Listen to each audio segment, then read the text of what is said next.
So hi, it's Paul Green with another one of our Spotlight On interviews. And today I'm joined by Andy Sarson. Hi, Andy. Hi, Paul. So we're going to delve a little bit into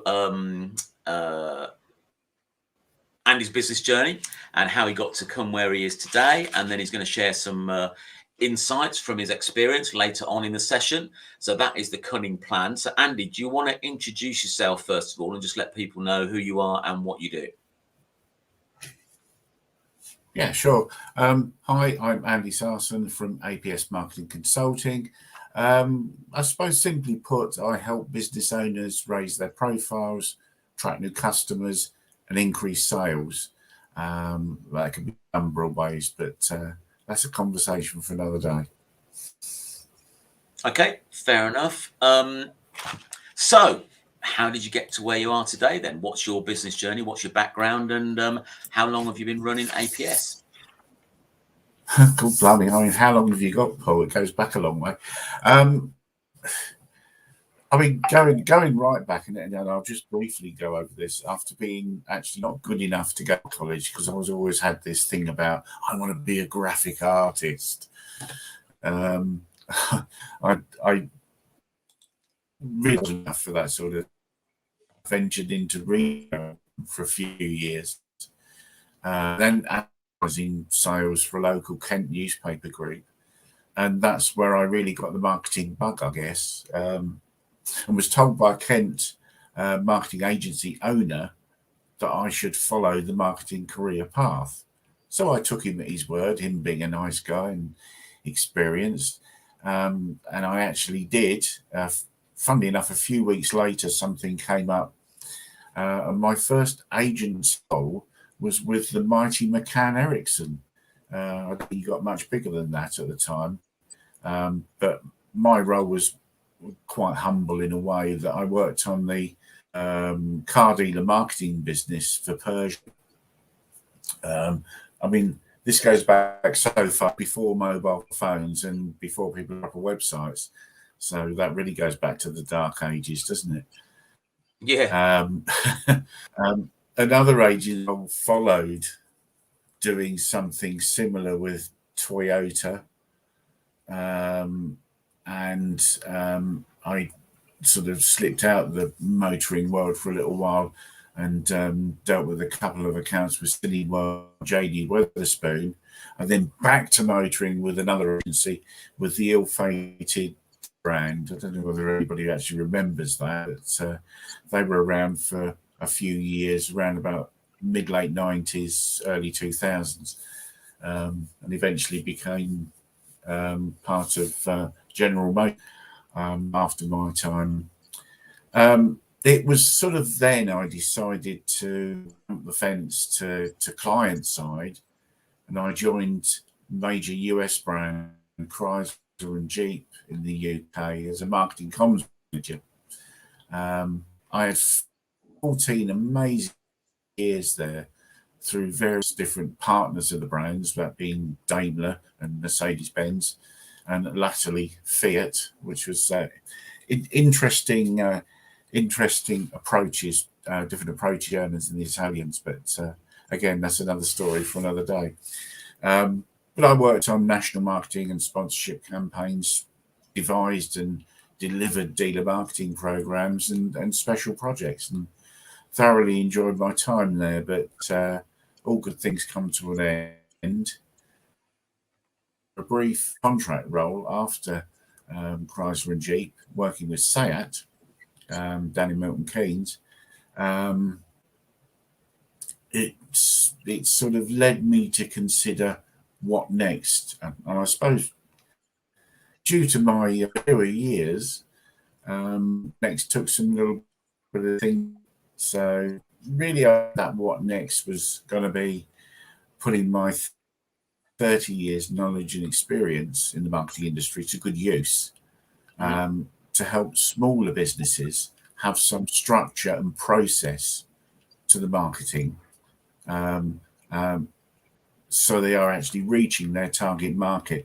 What I've found in conversation with many, there are sort of doing half or reactive basis rather than planning in advance.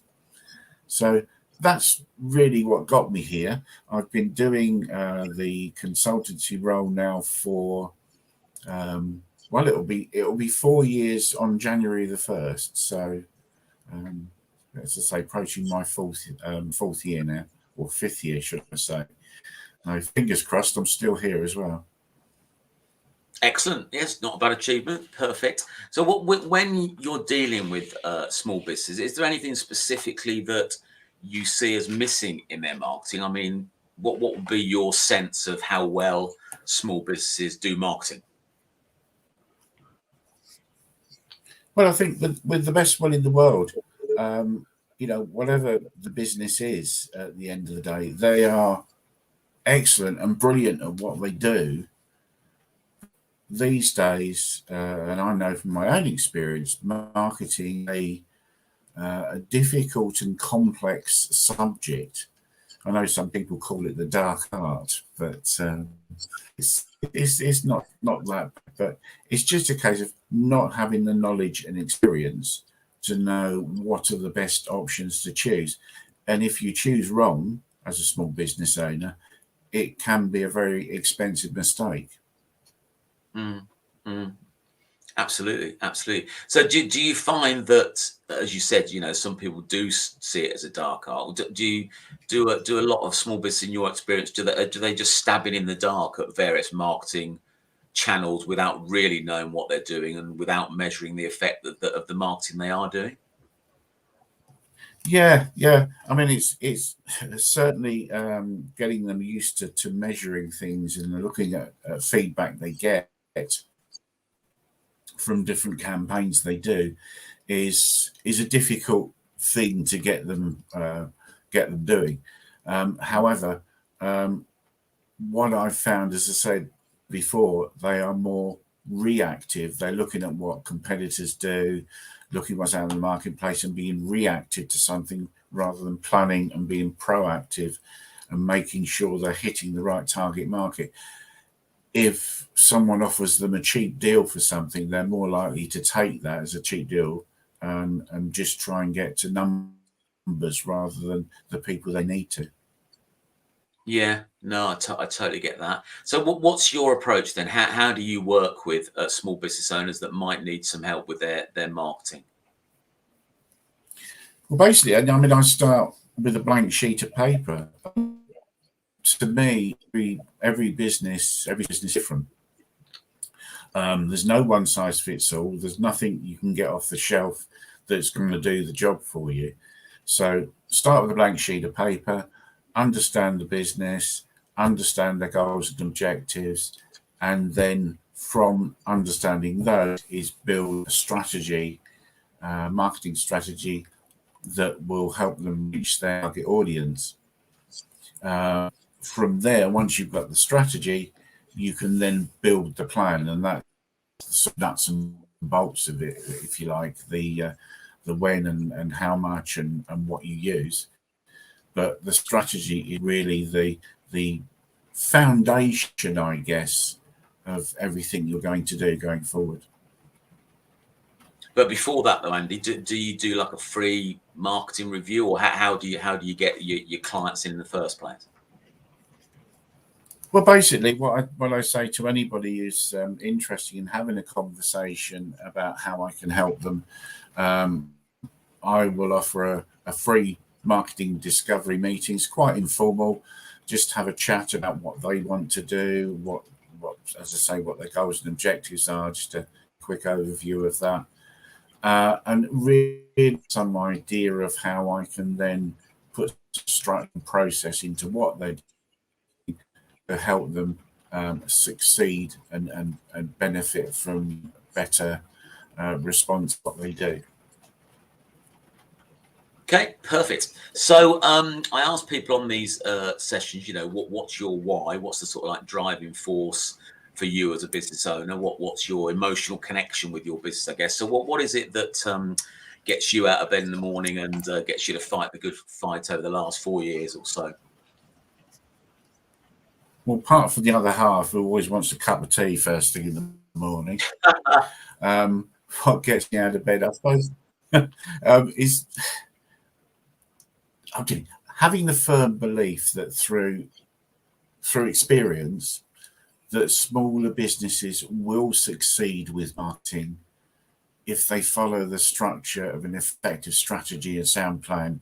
And I have the confidence in being able to deliver for them.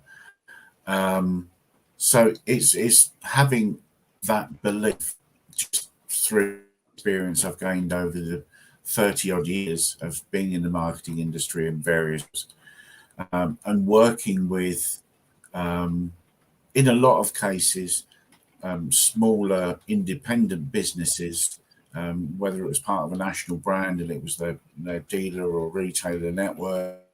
They are independent smaller businesses, so that's where I had my grounding, if you like, into what smaller businesses need to do on a local basis.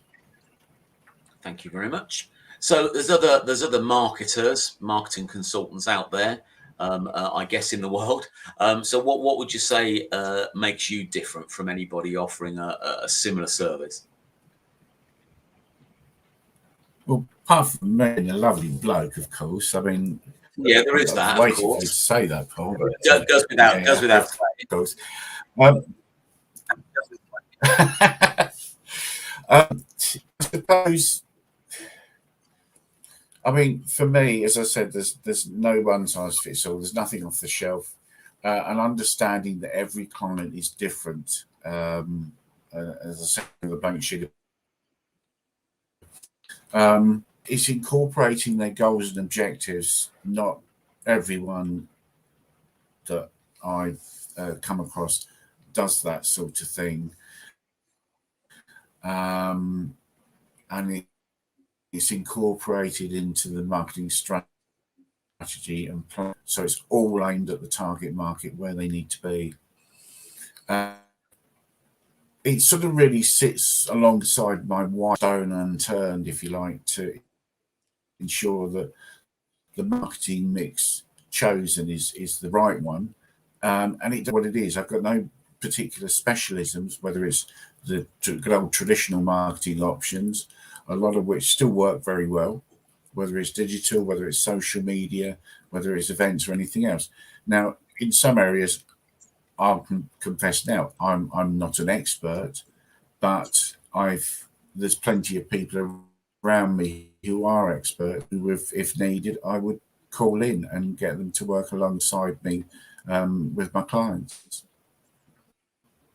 No, good strategy. Good strategy. So, is there sort of like an ideal client for you? Is this a particular sector you like working with, or particular size of business? Who would you say would be perfect for you as a potential client? Well, it's as I always say, it's smaller businesses. It's smaller businesses. So that can be anything from some trader up to, I suppose, a business that employs up to about 50 people. I mean, SMEs is too broad a scope for me. I like dealing with smaller business, so I'm dealing directly with usually the business owner.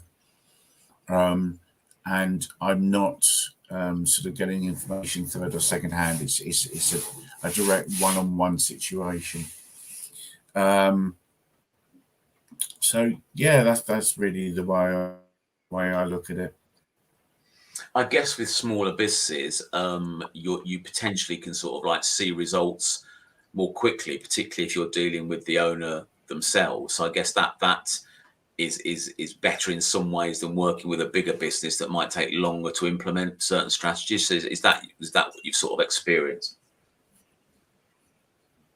Yeah, but as I said, right through my career, I've dealt with sort of local retailers and local car dealers and things like that. So I've always been, and before that, even in the newspaper days, selling advertising, I was working with smaller local businesses, and you can see straight make a difference straight away sometimes.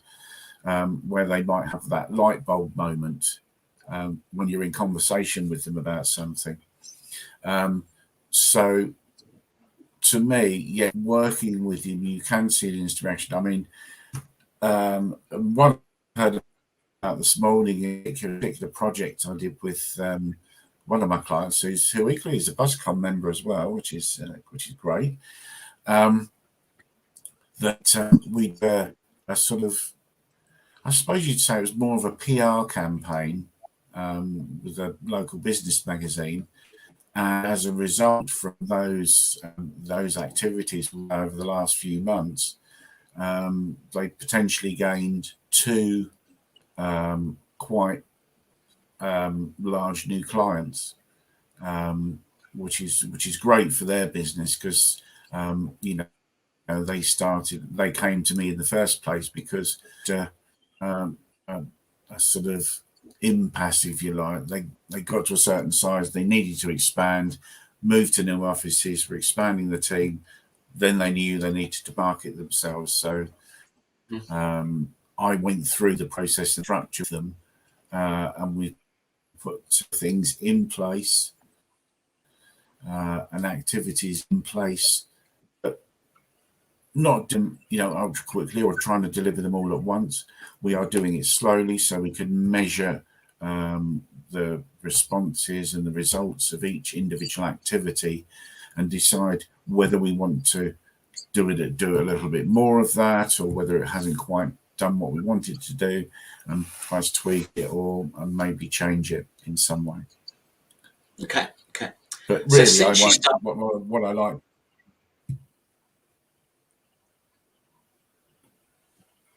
Go ahead. No, you go ahead.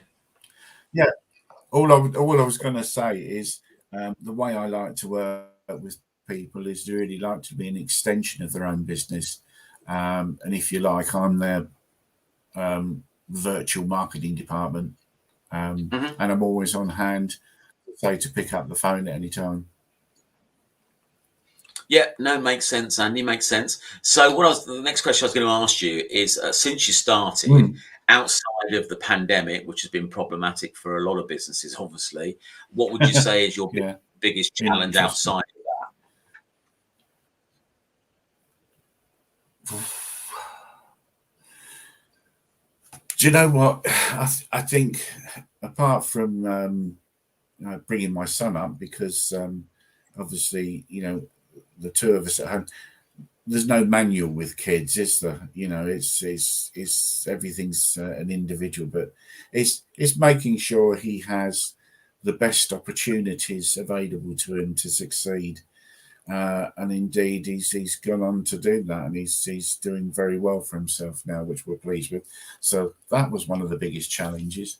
But I suppose from a work point of view, it's really getting this business up and running.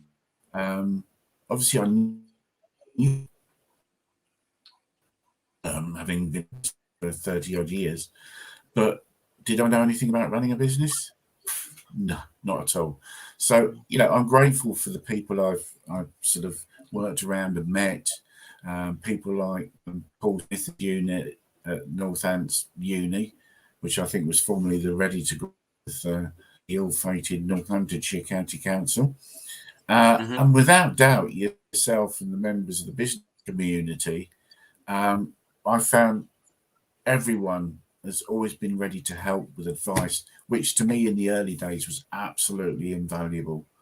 And I can't stress that more strongly. So I found with obviously the different networking events, we all do, that I think, and I'm not saying this because you're on the other end of the camera, but yours is one of the strongest, and community is an excellent word for it. Community fits it absolutely spot on.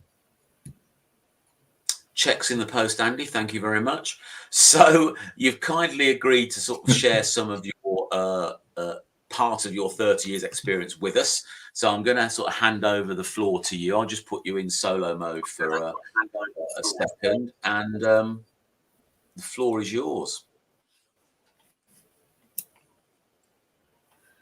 Thank you, Paul. Right, okay. Today, I'm just going to take a few minutes to give you a few simple facts, hints, and tips about marketing to your most valuable asset, your existing customers. It's not unusual to find marketing resources and budgets firmly focused on new business and new customers. But this is at a cost of building is this a cost of building relationship with those all important existing customers? I mean, I always refer to them as the low hanging fruit who have spent money with you already, after all. But if you're anything like me, that can be very annoying to a customer when new customers are always given outstanding offers, amazing offers to join up. But if you've had 10 years loyalty with this company and you get nothing, I mean, I find that really annoying. So the customer reaction can then be to look elsewhere, and the likelihood is that you might lose a customer. I think you'd be happy with that. So that's why you must invest in your existing customers. It is a fact, and this has been proven with some research, that it's 5 times more to get a new customer, more costly to get a new customer, and existing customers are 60 to 70% more likely to buy from you again. So to me, that's a sort of no-brainer that you build a relationship with these people and communicate with them on a regular basis. So, look after that low-hanging fruit, those existing customers. It's not only a sensible thing to do, but it can be very profitable. So let's look at it. Let's look at some good reasons why, I guess. Existing customers are certainly your best source of increased business and profit. You've already invested time, money, and energy to start the relationship, so don't let that fall down at one of the first hurdles. They've bought from you, and as long as the experience is good, they will buy again, build a trusting relationship with you. And guess what? They tell all their friends and family. And that's free marketing and means more business for you. So these are a few tips to go through, 2 things to think about. First and most obvious, well, talk to your existing customers, communicate with them. There are so many options these days. You've got blogs, you've got social media, even the good old-fashioned telephone. Pick it up and speak to them. Let them know about any special events you have happening. Any new deals that are relevant, just keep in touch, really. Another one, this can sound a bit twee, I suppose, but be personal with them. Remember, and these sound like silly things, but remember birthdays and anniversaries. They might sound a bit cheesy, but customers like it, makes them feel wanted. And with that, I mean, build the relationship and talk to them about things they are interested in and how you can improve their lives with your products and services. Next option, let's just have a look. Show your appreciation. That helps build loyalty. Something as simple as a free coffee voucher or something as simple as a little note to say thank you can mean an awful lot. Tell customers about good news for you. Use email or blogs. If you've had a great review, then let all your customers know what other people think about you. It all adds to that experience and trusting relationship.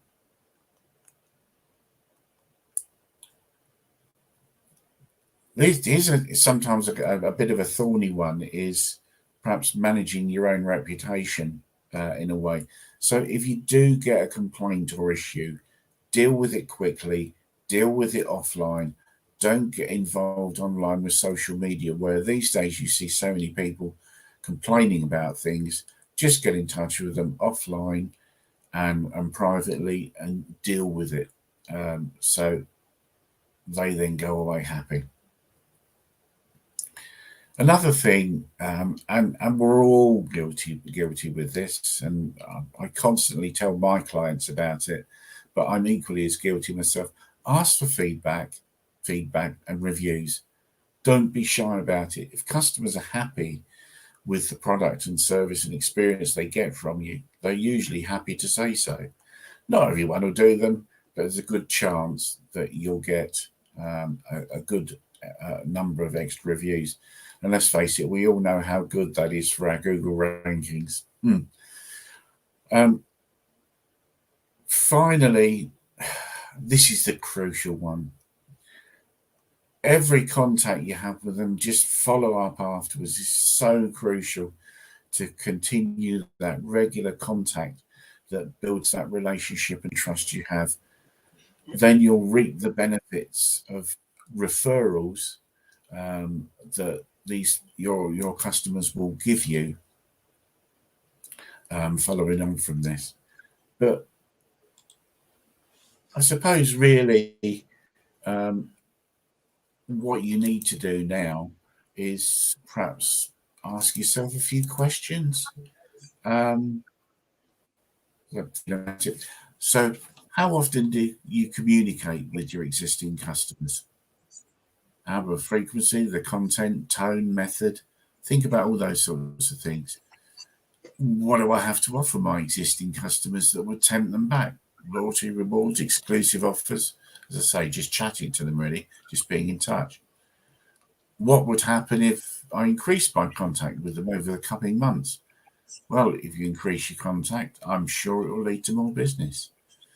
And can you clearly explain the specific benefits and increase value for money they will receive from you? Yeah, well, I'm sure you can. You know your products, you know your services. So they're a sort of no-brainer, really, aren't they? A good way of doing things as well, just to double check, is having a little checklist to one side.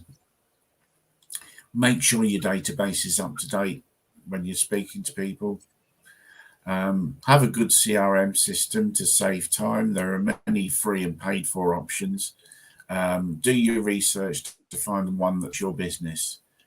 And, certainly there's a couple of local companies, Web Alliance for one, who do outstanding systems, especially bespoke to individual businesses. You have to have customer contact strategies. How many times do you speak to somebody during a calendar year? Just work out what's the best option for you. Devote time. That's a crucial part of the equation. Devote time to your existing customers. Finally, have a sensible budget to maintain this important cog in your business. I can't say more than that.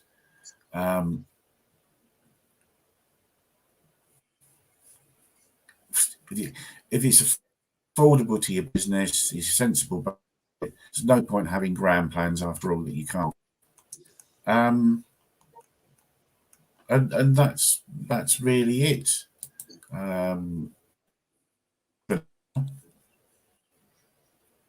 Okay, thanks, Andy. Some great advice there. I think, my experience with small businesses are they're underutilizing their existing customers.